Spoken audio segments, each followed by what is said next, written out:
Welcome to the Worn and Wound podcast. My name is Blake Buettner. We are in studio today. I've got You're Zach ready Weiss to right go. there. Hey, Zach. Hey, everyone. I've Up or got downer, Patrick baby. right there, who just poured Red Bull into whiskey. I don't know if I've ever seen that. Really? Not just any whiskey, Toki. Toki, yes. Yeah. Centauri whiskey. Toki. Yeah, greatly offended maybe some of our listeners. Various subscribers have just turned off. Unsubscribed from the chat. We do have, we had to buy a few cases of that for the Seiko launch party. So, you can experiment a little bit with your mixers here. I'm trying to do my part, At any rate, that's Patrick. We're happy to have you back. Hi. Patrick. And we are also thrilled to be joined by Ed Jelly. Hey, Ed, how are you? What's up, guys? It's been a minute. Welcome, but I'm here. Welcome back to the podcast. It's been a while. How have you been? Have you bought any new watches? Have you sold watches? No, I haven't done anything watch related at all. I've been sitting comfortably with my collection, which is that's a new thing. I've been enjoying what I have and just kind of I'm going a little crazy that I can't get a Submariner. I can't get a Submariner. I just refuse to spend over retail. Yeah, so you were hooked up with an AD, right? Or are you on a list? I stopped in the local one, and they gave me it could take 12 to 18 months, and they wrote my name down in a little notebook that didn't really have any organization to it, so I can't confirm or deny. They put it on the back of a napkin that was thrown out. It was a brochure from a local restaurant. She wrote it on a McDonald's cheeseburger wrapper and threw it out when I left.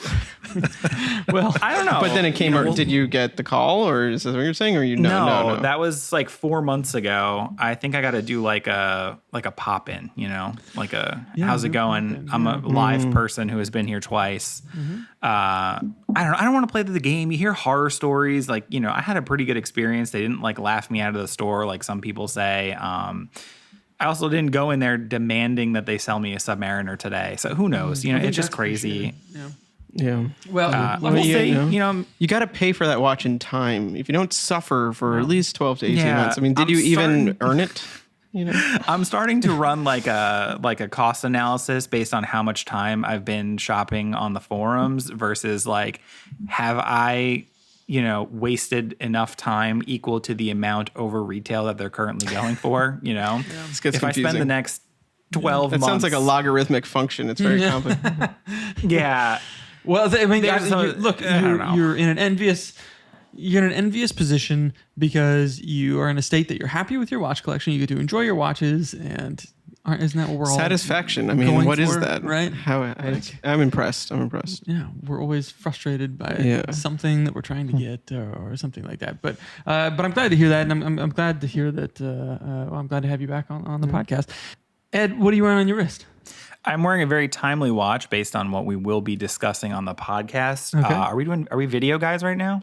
No. Too? No video. Right, not this time. So I'm not going to hold my wrist up like a crazy person. We'll jump back into that. I will know if you were lying if you don't, just show it. Let me see. This is my last watch that I bought almost a year ago. Is I was going to ask Seiko you.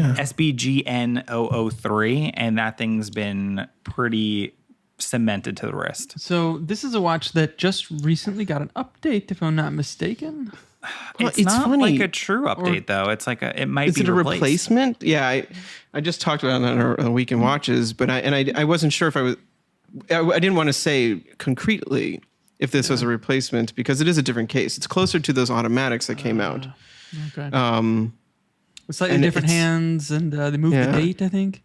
Date has been. What is the movement? Is it a quartz series? This is the 9F. Yeah. 86? There's less lume on the new one too. It's got 369 lume instead of every single plot. It's got a little lume tail.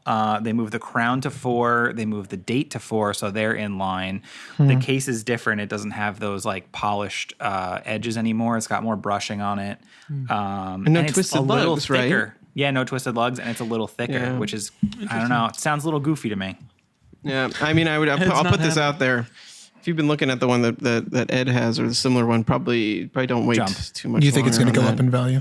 Well, I really do wonder. It's a good watch I feel like these are sort of redundant watches, so because they come in the same colors, they have the same movements, or roughly the same size and roughly the same price. It's it doesn't seem like they're going to have them both for very long. Yeah. And the case on the one Ed has I don't think they've repeated anywhere else. It's a bit of a unique case shape. It's great. It's a perfect size too. It's 39. The lug to lug is great. The lug's curved down. It hugs the wrist quite well. It's just comfortable, and I wear it all the time. And 9F quartz is great. Yeah, agreed. This is a watch that I recommend people look at if they like the Tudor Black Bay Pro, but wanted something a little bit different, maybe a little less expensive, slightly thinner.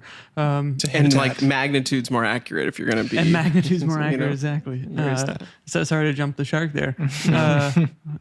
I'm wearing a wildly inaccurate. Jump the gun, not jump the shark. Sorry to jump the gun there. By referring to the watch, you can. I mean, that's an expression. It's just not 7 minutes in, we jumped the shark. We're there. Zach Weiss, what are you wearing? I'm wearing the Tudor Black Bay Pro. Oh my god! Yeah. Which I got just around the same time as you did, and has been a fixture on my wrist since, to the chagrin of my other watches. Yeah, and very much enjoying it. Yeah, very accurate, but not HAQ accurate. Yeah. But, it's I feel like this is the watch that has probably gotten the most wrist time for probably both you and I since we had it. I'm going away, like nowhere fancy. I'm just like 2 hours away over the weekend and into the next week for a bit. I'm like, I kind of don't want to bring too many watches. In fact, I kind of like travel as like this opportunity to just bring a watch and just live with a watch for a little while. Like who needs it? Yeah. And I kind of wanted, it might be the Tudor, even though I did that when I went admittedly with Tudor. It was I kind of had, I mean, there when I really didn't have. But that was business. That was business. But I kind of, it just feels like, I'm probably going to jump in the pool, going to be doing some hiking, going to be going around, but also like to some nice restaurants. And, like, you weren't able to enjoy it then. No, I enjoyed the heck out of it. If you go swimming in the ocean, by the way, take it off first because it's got that. It's got the lure on the side. It's a lure. Oh yeah. No, I don't. I'm not going in the ocean. I'm not a madman. Only Kalara. I'm going into a pool. Okay. A pool probably should be safe, I think. A temperature compensated pool. Just don't throw it into the pool. And then you've tested this. Yes. Tested this, and it did not end well for the watch. The watch is fine. It's just got a little scratches here. It's got a memory on it. It's got a memory on it, right? It's a moment. Not a scratch. That is always on the watch now. Yeah.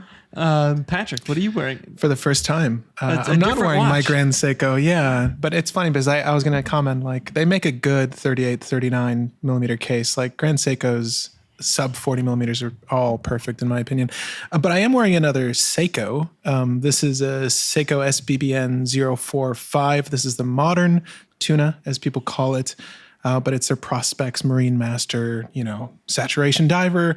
What's cool about this one is the fact that it has sapphire crystal. People care about that. I didn't. This is the second one I've owned, and I'm going to keep it. I love it. And you've had that exact watch before, or did you have another Sbbn015. Okay. Is this the one that said Marine Master on the dial? Right. This is prior to they took it off. The Prospex X on the dial. And then they went for... I'm kind of indifferent. I liked when it said Marine Master because it felt more professional than you felt like you were. It's a Marine Master. You felt like you were a master of the Marine. Right. You can't just wear that. And it's a flex if it's got that on. Like I'm a pro right now. He's pro, but you're because when people say MM300, they think of the 8L variant, right? And this is also like an MM300 technically, but also to speak on Seiko's accuracy, I was telling Zach earlier, this has gained a second and a half of time over the course of, I would say, 2.5 months. Wow. 3 months. Whoa. Okay. Yeah, it's been insanely accurate. I love being able to put it down and come back to it, and the only thing I touch is the date. It's great.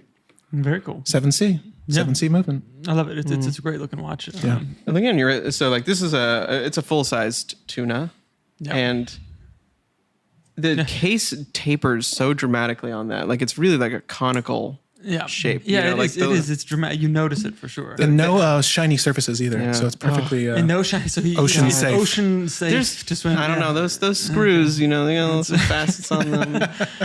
You might get a nibble. Kind of a feeling. But this is shark nibble. This is I think the most impressive thing about this watch was the Lume. Yeah. Maybe not the most impressive, but the Lume was like absolutely outrageous. On this thing. Yeah, it's like a flashlight. It's probably how old is that watch? This model, I want to say, is 2020. But so far as the new range of SBBNs, I can't honestly tell you. I might be lying about 2020 because it's funny because I wasn't aware that they came back to the style. Because if you guys know, if you're a tuna fan, they deviated from the original design by adding a ceramic bezel insert, if I'm not mistaken, and a few different stylistic cues that were not akin to the original tunas. And then they went right back after a series of complaints. I will state, though, that the previous gen had a really cool domed crystal that was very attractive. Hardlex, mind you. Did the previous version have the other handset and then they go back to this handset? Yeah, the sort of bowling pin handset here was taken away. I always refer to it like that. No, it's fine. Yeah.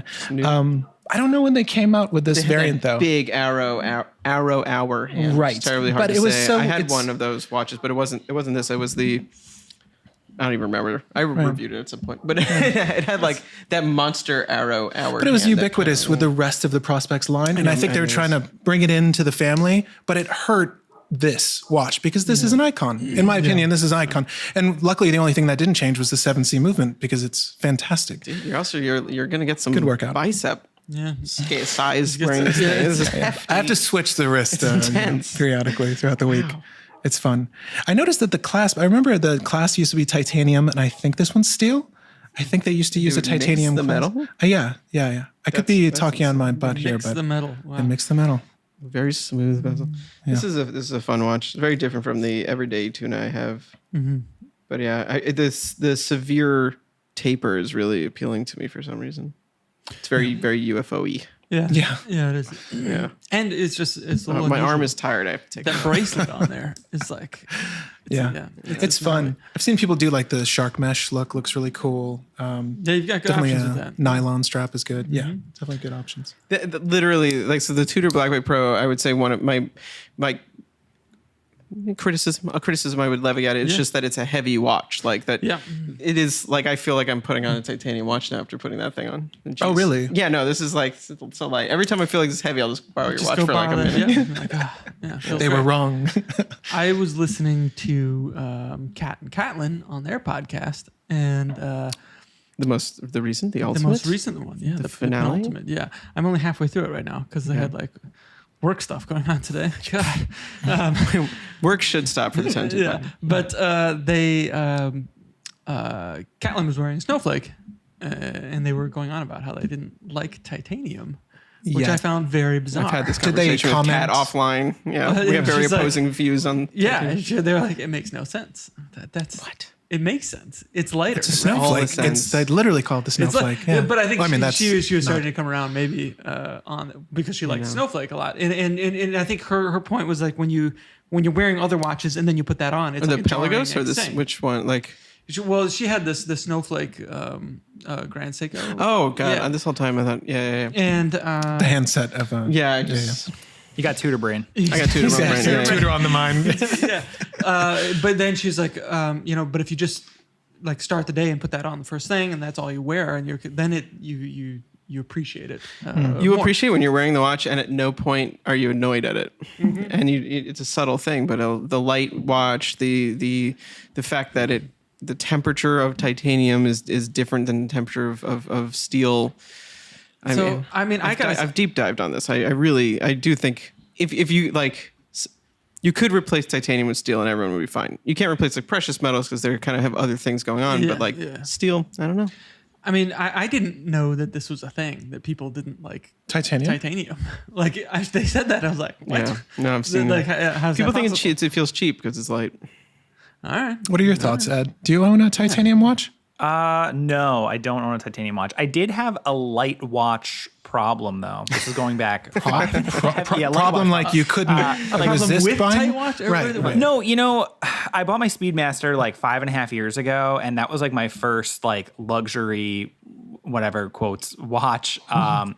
And it was like a really big deal for me at the time. It was like I saved all year to get it. And like I was wearing Seiko SKX 173 on a W Jeans Super Oyster bracelet, throwback to eBay in 2000, whatever. And that thing's like a freaking tank. I mean, that's like a bulky, non-tapered bracelet. It's heavy. The watch itself is heavy. So I was wearing this big, heavy watch. And then like I got my Speedmaster in and I'm like, whoa, this thing is so light. Like, does this feel cheap, like because you get that lightness, cheapness association. Speedmaster too. But you know what? But coming from like if you had Patrick's watch on and then you popped on a Speedy, you might be like, wow, this doesn't really feel like substantial, especially if it's like your totally first big watch purchase. So like I had a whole little meltdown with like, oh, am I going to keep this? Is this thing like, is it worth it? Like, does it feel right? And then like ultimately I said, you know, I got to live with it. You can't just make like an on the spot decision like that. And now, you know, it's sitting behind me and it's in its case, 5 years later. 5.5 years later. I will which say is crazy. I would also absolutely love a titanium Speedmaster. That'd be sick. Yes. Has that not happened? I'd be on board with that. So there's a weird GMT one with like a fiber dial, like it's like a Speedmaster. It's on that poster back there behind us. Yeah. And it has like it's a really strange non-collectible model that, you know, honestly probably buy if you can. It's not very appealing, but that one is titanium. And then I think some of maybe the X33. Yeah, I was going to say like the digital ones are definitely a Mark II titanium Speedmaster would be. I'd be all over that because I get like it feeling light and cheap. I think you know we've had watches that are like all ceramic and weird exotic materials. You know that you're kind of like. You know, it doesn't quite feel like I want it to, but I think that, you know, there's a good balance with the titanium where, you know, it does kind of hit that sweet spot. Like you appreciate the lightness, because but it doesn't feel. It looks like metal. It shines like metal. The thing with ceramic and forged carbon and other materials like ceratanium. Ceratanium feels more sort of in between. It's an interesting one. Ceratanium is different. I haven't held one yet, but the thing is they start to like cross your brain wires and feel like plastic, and then you're like, well, but plastic. But that's forged carbon might as well be plastic. I mean, it is plastic. It's resin. It's you know what I mean? Not, it's like. I don't know. I don't. It's cool looking, but it's like I have one of the Victorinox. I was gonna say Inox I own that as well. Forged carbon, and like it's a plastic watch. Let's you know, but it's might be stronger because it's forged carbon. Is that the one with the striped yellow hand? Pattern. They have one. They did a bunch in the forged carbon. I had like the black and red one with the printing on the underside of the crystal. Okay, cool. With the like. I love that printing on the underside of crystal. Yeah, that was. It looks cool. Yeah, but that one at least like watch. I don't remember what they cost, but they were like around 1,000 tops. Yeah, $900. It wasn't $5,000. Yeah, was it some unnamed one? Sure. Okay, fair enough. And also the Christopher Ward still. Yeah, the chronometer, the Colchester. In that elite thing, whatever it was, with the push-in crown. Push-in crown. I think that's nice, but that's also under $1,000. The elite. Or one of them is. It's right around it because I think it's like a chronometer. Either way, it's very well priced for what it is. It might not be a watch for everyone. It's kind of strange looking, but it's like you're not overpaying for this kind of like build as exotic thing. You know. Yeah, it just is what it is. Yeah. And again, I mean, as this stuff starts to become more and more ubiquitous, you can't get away with just like saying it's this material, it's this fancy. So that's, you know, we're just going to justify charging this much because you know people will know like okay it's. I don't think did we finish the wrist check? Because we have not. Totally normal. You know, just start ranting. So I've got one of our favorite releases from Watches and Wonders earlier in the year. Was from Parmigiani Fleurier. It was Tonda GMT Rattrapante, and that is what is on my wrist right now. So totally not fancy or anything. It's so we've got this just for a brief period. We'll do kind of a hands-on review with it. You know, this is still kind of a prototype, but you know, on the wrist it's great. Movement is beautiful. The bracelet is spectacular. I think it's a very handsome watch. So might as well just explain what's the. It's a GMT Rattrapante and.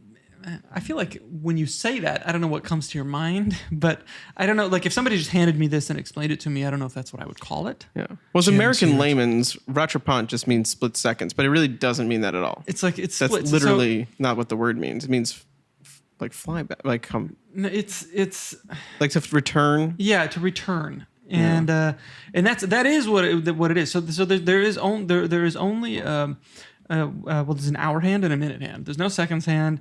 There's no other subdials. There's no other apertures or anything like that. But there's two 12-hour hands stacked on top of each other. So it looks like there's just a single hour hand and a single minute hand. But there's a button in the lug at the bottom left that you press that and it advances one of the hour hands an hour at a time. And for the listeners, rattrapante, which roughly translates from the French to catch up. To catch up. There it is. Okay. Mm-hmm. So close. A gold-colored hour hand remains as your home time. Mm-hmm. And you can advance a traveling hour hand 1 hour at a time with a press of the button in the lug at 8 o'clock. So, and then there's a button in the crown. When you press that, the hour hand returns back to home time, right? Yeah. Mm-hmm. So interesting. But it is a second 12-hour hand. There's no GMT markings or anything like. There's no 24-hour markings or anything like that, and which it wouldn't use. Arguably more useful of the two. So it's a 12-hour. It's the second 12, but there's no AM/PM indication here. So if you like flew to, if we went to Japan next week or something like that, you'd never know what time it was. I think the thinking is, well, you usually know if it's AM or PM, right? There, which is fair. I think you could make that. It's really it's not a dual time watch. It's like it is a traveler's watch, really, in a true sense, because it doesn't really have a secondary function outside of that. And I'm thinking now, because of my recent interactions with the Orage K2, which had a funky GMT as well, which had a 12-hour hand on it that didn't operate like the general like true GMT way. Yeah, that like this wouldn't actually really work with a date so well, because to go 3 hours behind, you have to jump all the way around 9 hours forward. Right. Yeah. So like that would get squirrely with a date function, which like the K2 kind of got squirrely on me. It's conceptually squirrely. So this strips all of that away. It's like it's almost like conceptual in nature. And I remember thinking this at the time when we first saw it, like. It's one of those things that I'm surprised we haven't seen like some microbrand do or like somebody, because we've seen microbrands do like funky weird things. That chronograph. Doesn't Bulgari do something similar? Doesn't Bulgari do? So, like their GMT Chrono doesn't have a jump button. So that's ours and the Patek 5164. It's the same thing where there's a button that advances the hour. That I think is. It has a subdial for the 24-hour hand. Okay. Yeah. I mean, honestly, that's about as conceptually easy as anything, because they're not on the same axis. They kind of like are very independent of each other. But the real trick here is that they rattrapante. The press of the button that brings it right back. Catches up. Return home. So it catches. Sorry. Yeah. Catches up. It catches up. The reason why you haven't seen this probably on my brain is because that requires. That's one of these things. It's simple, but immensely complicated to pull off, because there's essentially like a chronograph sort of mechanism in there of sorts that's doing something like a reset. Yeah. I think there's more to this than we might suspect. I feel like you could maybe like a Hebring or something could wire this up out of a Valjoux, because they're, he's like a chronograph genius, but perhaps to do this. Yeah, I have no doubt that somebody like of that caliber could do this for sure. But it's certainly an interesting execution here. It's the Tonda case, so it's the whole thing is still relatively thin. It's maybe 10-ish millimeters thick at best, I'd say. And then of course it's got this kind of like silky bracelet. So it's great. It's expensive. It's like $27,000, which is a lot. But when you think about watches like the 5164 or the these are expensive watches that do this, that are kind of like on this. And this is a true, they do their movement thing like pretty well there at Parmigiani. And, they own Voucher. Yes. And it shows, it's a micro rotor movement. It's quite lovely to look at. So, if you were a person that was like, well, I want like a complicated Royal Oak or Nautilus or something like that, I think this is a watch that you should be paying attention to. So. Yeah, and the thing that always gets me with these, and I mean, it's what got me in Switzerland as well. It's like, the function of this is just super cool, and I really like. I feel like we could talk about it, and it gets sort of complicated when we talk about it. But like, maybe it needs a second button. Actually, Ball has a GMT where there's a push button GMT that has positive and negative buttons on the other side. How do you? They don't have a retro. Oris, right? Yeah. Oh, yeah, that the Oris. Yeah. Oris. Very similar. They just don't have the return function. Here's my That's thing. really Like, if you added a date, I could see. So Seiko had a unique movement with the 6139 in that it was pressure sensitive. You'd push it in. It was the day-date complication, but you push it in. But if you kept your finger pushed in, you could gently push it to nudge. I believe it was the day forward. And then if you did a full push, it adjusted the date. I feel like you can do like a pressure sensitive button here with a single. double. So like you push it in and it goes forward, but then you can keep it pushed in and have it jump back. Having a 6139 that like and setting the date. Do you remember? Yeah, no, I do. coolest It always, thing. but it freaks me out every time I do it because it just feels like it's going to break one day because from 1969. But then it's like mine though. When you push Keeps it clean. You can set. I have to set the day first because I can't because you automatically are changing the date every time you push through to the day, which then sometimes requires a very extensive amount of pushing to get back to the date. Right. But other than that, it is cool. It's one of those things. The first time I was like, "This is from 1969. Why does it do this thing that modern watches can't do?" I can see something like that and keep it simple with the one button. Is that what I'm saying? I don't know how difficult that is to accomplish, but it was done before. You know. I sort of sidetracked myself there. But what I was going to say about this watch is like I think on paper it's a watch that it's not necessarily to my taste. It's a bit ornate. There's a lot of like little decorative elements. The feel on this thing is just it is like they turned steel into like liquid. Yeah. I've never felt a bracelet just so gently move. It's kind of incredible. And it's pure finishing. It's just like it's really to another degree, and it's that kind of thing that you're like, well, what is the difference between a $5,000 watch and $10,000 watch and $20,000 watch? And sometimes you hold a watch and you're like, oh shit, that's the difference. Like, you feel it in hand and on wrist. It's very nice, and it's a lot of the like, little details that kind of come together very beautifully in this watch. And they had a few other new Tondas at the show that we also really liked. Some of the skeleton ones. Those were like twice as expensive as this stuff. So this had like a certain kind of appeal to it, and I think if they had done the 24-hour indication and the date or something, then it all kind of goes like it cascades. But there's like they made a point here to make this like as pure and simple as possible, which I kind of appreciate. The pure practicality of it, I guess. I don't know. I guess that's neither here nor there. Like, it is what it is. It's interesting in its own way, and it's got the advance. We were talking about the hour advancements in watches on the last one with Omegas and the Ming. It's basically that, but just in like press button form, right? So, I like it. I like what Parmigiani's doing. I would like to, I hope they keep at it. And I think people should be paying attention to them as much as some other kind of like more mainstream brands out there. So that's okay. So that was quite a risk. That was like, Ed, you asked for it, and we're done. It's been fun. So Ed, you recently reviewed a watch. I did. The Tissot Prx. I was like, what is it called? It's the Tissot Prx Chronograph is what it was. You had a couple of different colorways of this. Maybe it only comes in those two colorways. What were your thoughts on this watch?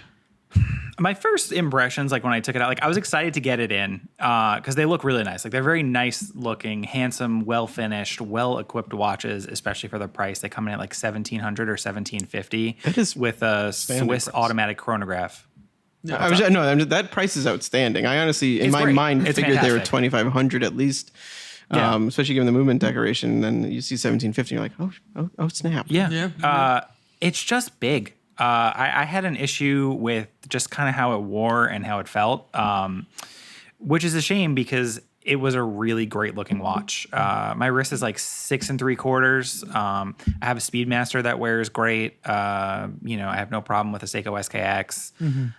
But this just felt like a little too tall, a little too top heavy. Mm-hmm. And like, since the bracelet tapers so heavy, like it's not really balanced out so well by like a heavy bracelet on the bottom. Mm-hmm. Interesting. But sounds like the way titanium. the case is broken up is kind of interesting because the top bezel and crystal are really thick. And then the mid case is relatively thick, and then the case bottom, like the case back, sticks out quite a fair bit too. So it's like it's pretty chunky. It's thick. It's thick with thick and thick. It's side thick of with thick. the side of thick.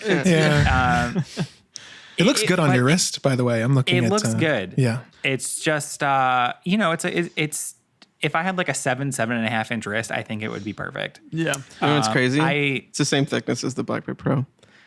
Oh. I'm just but there's the shape of that case and the blurry bracelet integration mean that there's a lot of material in areas that are not accounted for in areas that we measure, I guess. Usually. Well, they say lug to lug is like 41 millimeters, which is shorter than the diameter of the watch. It's a 42, right? But it's integrated, right? Yeah. So it's integrated, so they count from and it's a tonneau style case, so they, I guess they're measuring from that hard break where it starts to angle down into the lug bracelet section. That's not where it ends. Kind of a cop out. Yeah. I mean, I would measure from like almost the end of the first little sticking out lug, because that's like the real kind of real dimension that you're looking at. So really, they say it's lug to lug is small, but I think it really ends up being bigger with the way that the integrated bracelet is also popped off your wrist because the case back is so thick. I know it sounds like I'm trashing this thing, but like if you like a bigger watch, which is totally fine, if you have a average to slightly larger than average wrist, it'd be great. There's a lot to like about it. I proposed at the end of the review, Tissot is they're not afraid of popping a quartz movement into their watches. The PRX three-hander has a quartz movement. If they put like a thinner mecha quartz in this thing and were able to somehow meet in the middle with price between the three-hander and this one, I think it could be killer. I mean, I don't know if they're they're Swiss made, so I don't know what they would do for the movement. Yeah, they wouldn't use Seiko, but yeah. I mean, ETA has some pretty rad chronograph movements, including there was that one that Ferrer used. There was the one that Ferrer used. that was a retropom in the classic sense. And in that same series, they actually have a central minute chronograph, which almost nobody uses because no one's clever. Anyway, so no. What a jab. But yeah, no, Tissot, I mean, why not break out something cool like that? Yeah, I agree. I mean, and this is a style of watch that I think would suit it very well. Like it's kind of like a retro future vibe. There's a lot to like going on with this thing, which is interesting. I think the Panda is quite nice with that brushed silver and the gold accents and the black subdials. It's a little different than your average Panda, Yeah. The dials are textured too, and they kind of have a kind of depth effect to them. Like they have a vertical, I don't want to call it graining, but they have a vertical line. Let's call it brushing. I don't think it's really brushed, but it's got some depth to it. So the base dial is really interesting. The finishing on the dial is great. All the sub dials have a little grooved ring around them that look just really classy. It's a great looking watch. It just, if it were a little smaller, but it's a Valjoux 7750 base or 7753 base. So it's got the 369 instead of the 6912 subdial layout. Those are thick movements. There's just really no getting around the fact that it's a thick movement, but it is Swiss. It is automatic, and it does have a 60-hour power reserve, which is what they did with the, I don't know, it's A01H something catchy. Clearly, the movement model number. And it's got the date adjustment button on the side. Yeah. So it took me embarrassingly long because I didn't read the manual. So I'm like, of course all right, not. Of course let not. me set the date. Yeah. Let me pop pop it in the second position and get this date changed. And I'm like, I can't get this stupid watch into the second position. I'm like, let me look at the manual. And then it's pull it out and use the little button on the side. I'm like, oh, this is very fun, and I'm very dumb. It's like the back of your router. You don't have any paper clips lying around for that, do you? Was it easy enough to get to? I don't want to say what I used to change it. A soft toothpick, surely. Yeah, that's ideally you have a plastic toothpick. No, it was a pen. I used a pen. Okay. The tip of a pen. Yeah. It's water-based ink. It came out right off. Sorry, Tissot. It's fine. It's totally fine. My Speedmaster reduced triple calendar has that for the day subdial, and I never have the perfect thing lying around. Sometimes I use the toothpick from a Swiss Army. That's exactly what knife I do. If I have that around. That's exactly what I do. But I also often just use the fork tip of a spring bar tool very, very, very gently on it, so you don't want to hit it. Right. You want to place it and press. Yeah. So you're not scratching the thing. You know, those toothpicks are never really used on teeth anyways, so you'll get away with it. Hamilton used to... Seriously. I mean, they have, the same movements ostensibly, and like all of those ones that are based on the 7753 have that pusher button on it. Like you just might not have realized it, but it's there. And they used to send them with a little pusher thing that was like an H with a little a little spike coming out of it. Yeah. So you just kept that on you at all times? Yeah, you had to like never lose that. Keep it in your pocket. Yeah. Is it an in-house movement? Hamilton? Oh, in group. Hamilton, I was going to say. ETA? Yeah. It's all under one roof, right? So we can, we discussed that thoroughly. It's all Swiss. Whatever. Yeah, last week on the podcast. Swish. And Zach Kazan wrote a nice little, not little, he got his thoughts out on it as well, since he wasn't able to be on the podcast last week. So go check that out, which will be published by now. We still don't have a name for it. I know Patrick's might be called in-house outhouse. The in-house outhouse, the conundrum, maybe.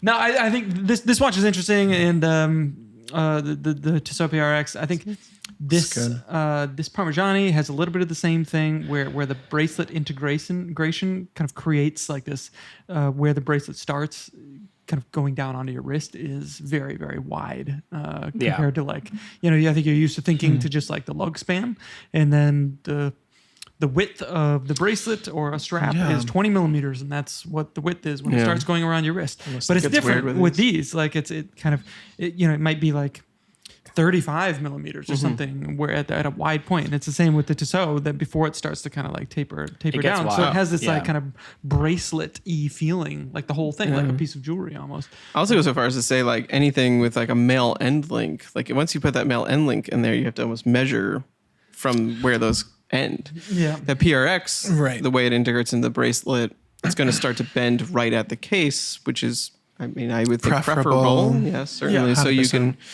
but if it didn't, No, this is a super favorable look. And I've seen this case design throughout the ages. I had an Eterna that I loved that was mid-70s that looked just like this. So I'm a fan of it. And it's super handsome. I love the pushers on this guy. I like this Lume shot you took, Ed, if this was you. It's cool. I didn't even notice there was Lume on those small markers. Did they, Super Luminova? Did it? So I don't think they said on their spec sheet, shout out every watch brand ever for having awesome spec sheets. The Lume was lackluster. I think the shot was better than the actual performance. It's a lie. Like, this thing leans kind of dressy. It's photoshopped. No, I think the Lume on this style of watch isn't like the selling point. Like if you want Lume, I will say it's interesting that he's wearing. Right, just get a tuna. I will say that's interesting though. Do you ever get complaints, gents, when you do reviews of there's a lack of a Lume shot or people that request the Lume, because it's never as true in picture as it is in reality. Sometimes it's also a pain in the ass to get a Lume shot. Sometimes you just can't deal with it. But an honest Lume shot. But yeah, you can get a good, cool looking Lume shot, but. I don't know. Like it's really hard to capture like by technology. Right. Yeah. The camera. You set a long exposure, and those things will glow infinitely bright. But to kind of get a mix of them, it's just not what impossible. Your eye sees. Yeah. You walk into a room that's like the hashtag day Lume shots you see on Instagram, where like you happen to be walking through like a dark hallway, but it's still not dark, and you can still see the Lume. Like that's because that watch's Lume is great. This one, maybe it'll last for a couple hours when you throw it on your nightstand at the end of the night. Maybe not, but it's gonna be faint. I don't think it's crucial to the overall success of the watch. That kind of looks dressier, kind of like a little flashy, a little vintage. It makes me think about like tritium tubes. Marathon shout out there. They're kind of like the brand that I think of. Although they're not the only one. Ball. Luminox, a bunch of them. But with Marathon, like. It doesn't look like much until you're in a dark room and your eyes have adjusted. And then once your eyes have adjusted, and then you can't photograph those tritium tubes very well either. Like But that's where it crosses into like a practical area. And then once your eyes have adjusted, it's like the brightest thing. Like you're in a movie theater, you're in your bedroom at night. Like I will see my Marathon before anything else. Like in the middle of the night. That's where I was just gonna say. Like I never have been in a situation where I'm like. in the pitch black doing something and like I need to read the time. But it's always if I like, get up for whatever reason in the middle of the night and my watch is like on the nightstand next to the bed. And like and your eyes are adjusted to that, and you can see it. I noticed it with this tutor. Oh, the tutor's fantastic. When you walk in from like a bright and sunny day, of course it's like popped. But like at 3 a.m. when it's been in a dark room for, it doesn't 6 hours or something. I mean, you can still see like. You can still see it there. It's got a faint charge. Yeah, and it's got a faint charge to it that just kind of like lasts over time. But that's like the situation that like a normal person I think is maybe using their or they're looking at their phone and then it gets all. Also, just all depends on the context of the watch, and it's just like there are times when maybe Lume just shouldn't be there or should just be on the hands. Like it's for that at a glance sort of, in the middle of the night or whatever, and but like this watch, the Tudor, which is ostensibly, I mean, it is a sport watch, 200 meter watch. You might take it into water. Yeah, it's not, but it's a pro. It's pro. A pro watch has to have pro Lume. But the Seiko that you're wearing, just a Seiko on the table. Perhaps we'll talk about it later. But I mean, this watch last week, I was in the park walking home, and I took a wrist shot of it, and it was kind of meh. And I was kind of walking, and then I went into just a little covered like bridge area at the like north end of Prospect Park, and I looked down and I was like, holy shit. Like it is not even dark. It had that moment. Like you're just talking about it. Daylume. It was insane. And then I took a photo of it and put it on Instagram, and then it looked like probably 20 times brighter than it really was, but it was still a nice photo. You know what I mean? Anyway, yeah. It's impressive, but it's impressive when it's on a watch that, if this watch had bad Lume, it would feel like it was broken or something. That'd be a problem. Yeah. Curious. Yeah. The Tissot Prx Chronograph having okay to lackluster Lume acceptable. That's what I was just like, because I like that you took a photo of it though. I like that you did that because I try to do Lume shots with every review. Good. Unless I forget because it's totally different setup than everything else. I got to cart it into my bathroom or my kitchen area at my office with no lights. I love the secrets crack the door. It's a secret. Yeah, it's I tricky. used to have like a whole like setup where I had like I had a box. I'd take a box and I would have it open on both ends, and I would sort of brace it on the sides, and then I would sort of cover it with fabric, but put stuff like bottles in the backside and backlight that, and then I would light it a little bit from the front. And man, there was a little while I would get some really, really good Lume shots. Nobody really cared. You just learned a lot. It would take like 25 minutes to set up this for one photo. I like the Lume shots where you can like see enough where it's lit enough to where you can like see other details on the dial. It's not just like black and then like glowing.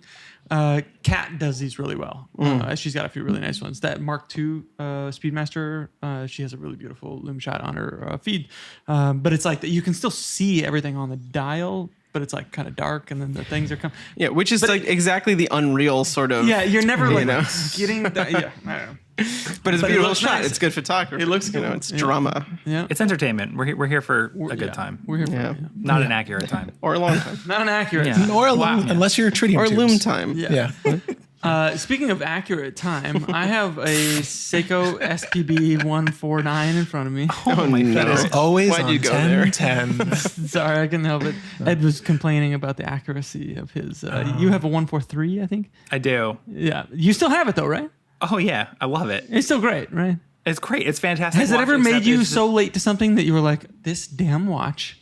There was one thing that I was like 3 or 4 minutes off for, and like it was long enough for me to feel stupid. Like I wasn't like, it wasn't anything important, and I don't remember what it was, but like the thing that bugs me most about those is it has a 70-hour power reserve. So like I could wear it Monday, I could pick it up Wednesday, I could pick it up Friday, I could pick it up Monday. Yeah. And then by that point, it hasn't died, and it's like 5 minutes off. I'm like, that's too much. Like, I'd almost rather the power reserve be 40, just put a nail in it, let it die.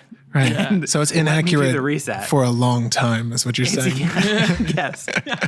When the power reserve works against you. Yeah, exactly. That's it. Oh, God, it's a 5-day, but it keeps gaining time. Yeah. No, I like you had said that. I don't think I'd ever like considered it with this. I don't think I'd ever like. How often is it? Yeah. I don't know. with mine, I mean, mine is totally fine. It's not a chronometer, but it's never like been an issue. But At one point, I sent it to Zach Kazan because he was writing about a bunch of Seiko watches, and he messaged me on Slack, just being like, I just want to make sure you know this, but you're like, the watch is way off. Like, there's something wrong with it off. And I was like, oh shit. Well, I'll deal with that when it gets back. It came back and it was fine. So like something happened. Magnetized or something. Yeah, and then I got like demagnetized. And every case, we have a degausser. I'll just pass it through there every now and then, but it's within acceptable. Acceptable. I did a 12-day timing run on my little watch tracker app here, and it was plus 35.6 seconds a day. So over the whole 12 days that I kept it alive, it was off by over 6 minutes. What's the 6R 30 whatever? I think it's rated to like 15 to 35 or something like that. Yeah, that's like within spec technically. It's within spec. It's just not a good spec. But I posted on Instagram about it, and a bunch of people were like, it was so 50-50. Somebody, like a lot of people were like, yeah, it sucks. And then like the other half like, oh, mine's running like 5 seconds per day. Like it's been perfect. So it's like, it's not necessarily it is the inaccuracy that bothers me, but it's also the inconsistency. Because like you have some of them that are great and some of them that are off and some of them that are even more off than mine. And that's the frustrating part. It's a $1,000 watch. Is it part of the Prospects I will line? say like it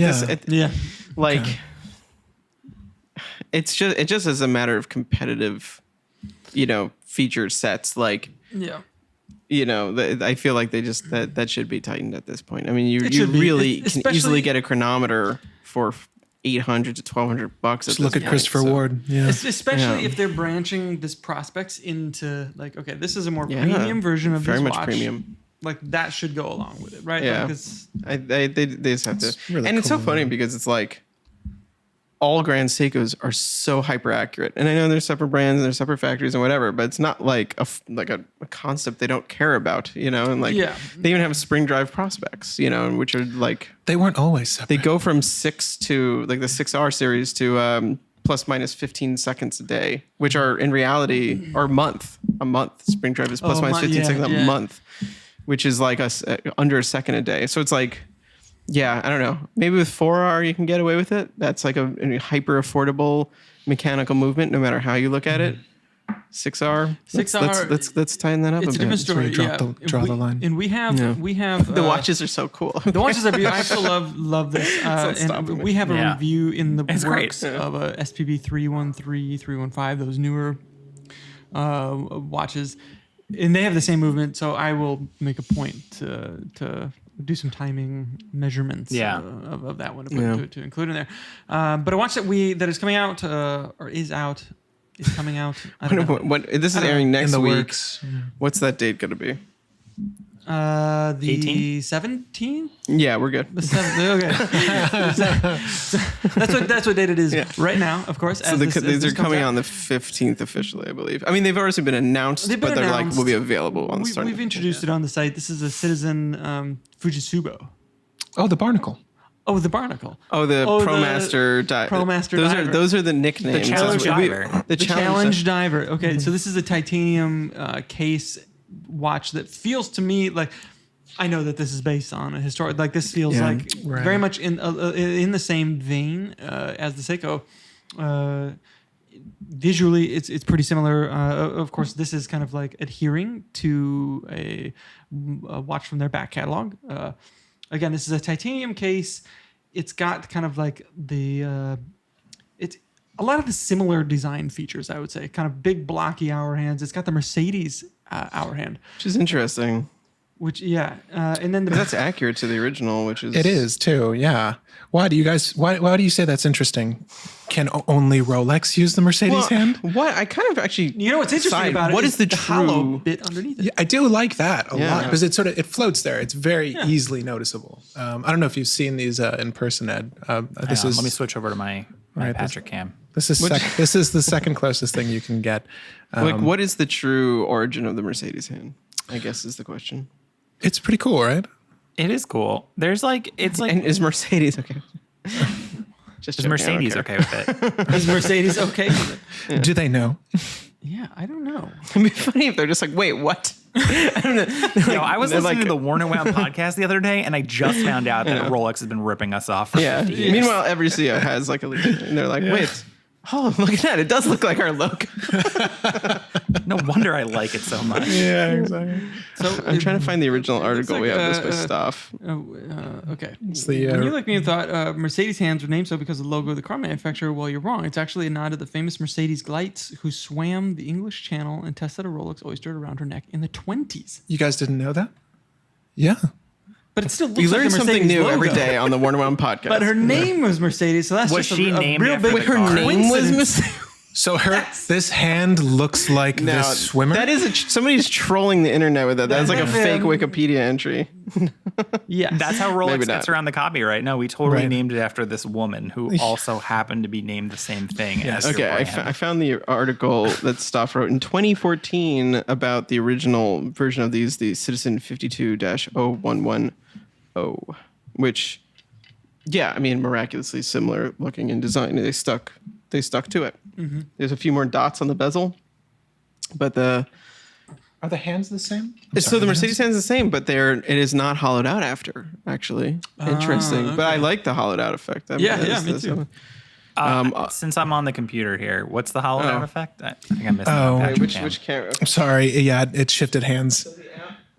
So it's got like the Omega. It's like an Omega Rolex hand. Yeah. It's like a balloon. It's like it's holding None up of a these balloon. descriptions are acceptable. So there's definitely a subculture for this diver, and there's a series of different variants. You know, the 520110 is one variant, but there's a handful of these. So it could be borrowing elements from each. So there might be a semi-skeletonized Mercedes hand. I don't know with certainty. Yeah. Okay. Right. And let's also they're not the only people to have, other than the big R, to have used this style of hand. I believe Tag Heuer used to have some watches, and a plethora of others. It was like a style of hand that is just... It was the style at the time. Yeah, it was a style at the time. I mean, it's like a Plopprov hand or something. It's just like, it just has become a branded element. Yeah. You know, it's sort of morphed into that. Yeah. That swimmer inspiring a whole culture of watches. Yeah, there you go. Yeah. So this is, I don't know. This is an interesting watch for a few reasons. I think it's a little bit cheaper than the Seiko. So we'll do like kind of a proper comparison between these two in due time. What's it made out of? Titanium. Yeah. And it comes on, there is a full titanium bracelet. Correct. Version. But only apparently the blue dial. Only Right. the blue dial. Okay. Right. Well, this one has a rubber strap on it, which I think is just fine. Tell us how you really feel. Acceptable. Yeah. Well, look, this is not a production sample. No, this is a non-working To be fair, sample. I'm not going to make any judgments of this watch. Tell me it doesn't look like a Reese's cup from the side profile. Tell me it doesn't look like a I don't know Reese's. what you're on about here. Tell me. Because it's like, I don't know.